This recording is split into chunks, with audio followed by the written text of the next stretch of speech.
Fascist Hasina সরকারের দোসরদের বহুমুখী ষড়যন্ত্রের জন্য বিভিন্ন অপরাধ বেড়ে যাওয়ার অভিযোগ উঠে আসছে দেশের মূলধারার গণমাধ্যমগুলোতে।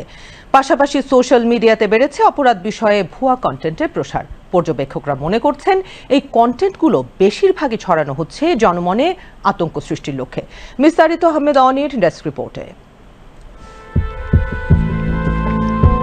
গণমাধ্যমের খবরে প্রায় প্রতিদিনই ছিনতাই, ডাকাতি, ধর্ষণের মতো খবর উঠে আসছে, কিন্তু সামাজিক যোগাযোগ মাধ্যমে এসব খবরকে অতিরঞ্জিতভাবে প্রচারের পাশাপাশি সংবাদ আকারে ভিত্তিহীন ও মিথ্যা তথ্য প্রচারের ঘটনাও ঘটছে। কিছু ক্ষেত্রে উদ্দেশ্যমূলকভাবে গুজব ছড়ানো হচ্ছে, যা বাস্তব পরিস্থিতির চেয়ে বেশি আতঙ্ক তৈরি করছে।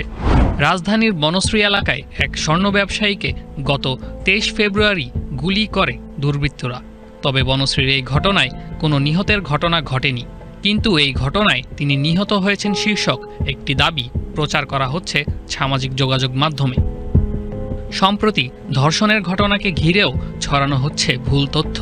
2017 সালে ভারতের একটি ধর্ষণের ঘটনাকে বাংলাদেশের বলে প্রচার করা হচ্ছে।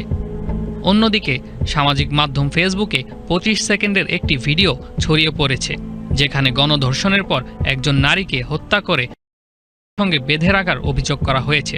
যাচাইয়ে দেখা গেছে ঘটনাটি 1 বছরের পুরনো এবং হত্যাকাণ্ডের একমাত্র আসামি ছিলেন ওই নারীর সাবেক স্বামী। এছাড়া ওই হত্যাকাণ্ডের সঙ্গে ধর্ষণের কোনো অভিযোগ ছিল না। অন্যদিকে সামাজিক মাধ্যম ফেসবুক ও এক্সে 2 শিশুকে হত্যার দাবিতে বেশ কিছু পোস্ট শেয়ার হতে দেখা গেছে। দুটি আলাদা ছবি শেয়ার করে দাবি করা হচ্ছে শিশুদের বাবা আওয়ামী লীগ করার কারণে সমন্বয়করা তাদের হত্যা করেছে। গণমাধ্যমের প্রতিবেদন থেকে জানা যাচ্ছে রাজনৈতিক কারণে নয়, বরং পারিবারিক কলহের জেরে মায়ের দেওয়া বিষ পানে মারা গেছে শিশু দুটি।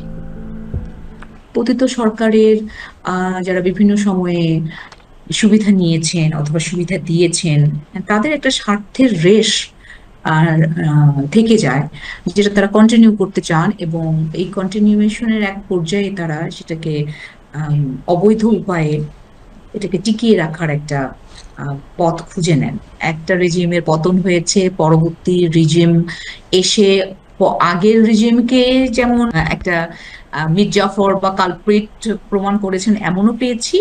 আবার আমি যেটা বললাম যে সেই রিজিমের রেখে যাওয়া রেসিডিউ যেগুলো থাকে, হ্যাঁ, যারা উচ্ছিষ্ট যারা থাকেন, তারাও এক ধরনের চেষ্টা করেন যে তাদের সেই রিজিমকে পুনরুদ্ধার করা যায় কিনা, কারণ তারা হয়তো বা ওটাতে ওই বেনিফিটের জায়গাটা তারা ছাড়তে চান না, বা তাদের ওই কমফোর্ট জোনটা থেকে বেরোতে পারে না। সেই জায়গা থেকে দুই পক্ষেরই ষড়যন্ত্রের ব্যাপার থাকে।